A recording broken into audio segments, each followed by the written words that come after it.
গাজার যুদ্ধক্ষেত্রে ইসরায়েলি সেনাদের ওপর আঘাতের মাত্রা ক্রমেই বাড়ছে।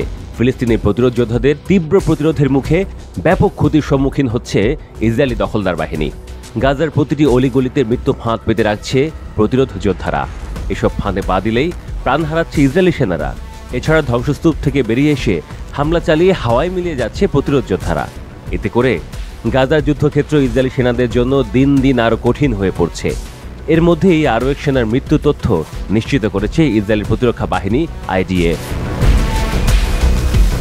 প্রাথমিক তদন্তে ইসরায়েলের প্রতিরক্ষা বাহিনী বলছে, গাজার রাফায় একটি ভবন ধসে ওই সৈনিক নিহত হন। ধারণা করা হচ্ছে আগে থেকেই পেতে রাখা বোমা বিস্ফোরণে ভবনটি ধসে যায়। এ থেকে বোঝা যাচ্ছে ইসরায়েলি বাহিনীর বিরুদ্ধে কার্যকর কৌশল অবলম্বন করছে প্রতিরোধ যোদ্ধারা। এর আগে গাজায় অন্য একটি ঘটনায় ইসরায়েলি সেনাদের হতাহতের খবর জানিয়েছিল ইসরায়েলি গণমাধ্যমগুলো।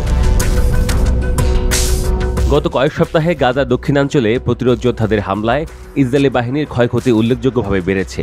এর ফলে সেনাদের ওপর মানসিক ও শারীরিক পরিণতির বিষয়ে উদ্বেগ প্রকাশ করছেন অনেক ইসরায়েলি বিশ্লেষক।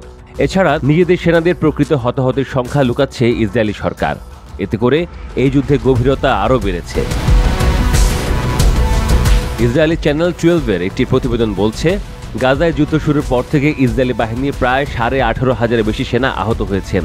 এছাড়া শেষ 10 মাস ধরে চলা যুদ্ধে অনেক সেনাই গুরুতর শারীরিক ও মানসিক আঘাতের শিকার হয়েছেন। প্রতিবেদনে বলা হয়েছে, 12,500-এর বেশি সৈন্য শারীরিক আঘাত পেয়েছে। এছাড়া 10,000-এর বেশি সৈন্য পোস্ট ট্রমাটিক স্ট্রেস এবং মানসিক সমস্যায় ভুগছেন। এটি যুদ্ধের ভয়াবহতা এবং ইসরায়েলি বাহিনীর মধ্যেই বিরাজমান মানসিক স্বাস্থ্য সংকটের একটি স্পষ্ট চিত্র। ইসরায়েলি সংবাদপত্র মারিফ বলছে, ইসরায়েলি দখলদার বাহিনীতে প্রায় 300টি প্লাটুন স্তরের কর্মকর্তার পদ খালি রয়েছে। এটি তাদের সামরিক কমান্ড কাঠামোতে একটি গভীর কাঠামোগত সংকট নির্দেশ করছে।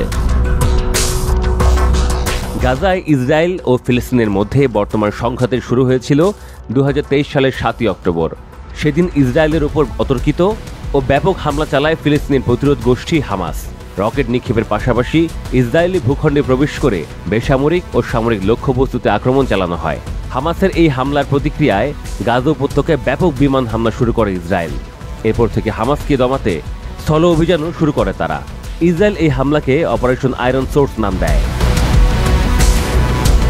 মূলত এই হামলা পাল্টা হামলার মাধ্যমেই গাজায় বর্তমান বিধ্বংসী যুদ্ধ শুরু হয়। এখন পর্যন্ত এই যুদ্ধ হাজার হাজার মানুষের জীবন কেড়ে নিয়েছে। এছাড়া যুদ্ধ পরিস্থিতিতে তীব্র মানবিক সংকট তৈরি করেছে।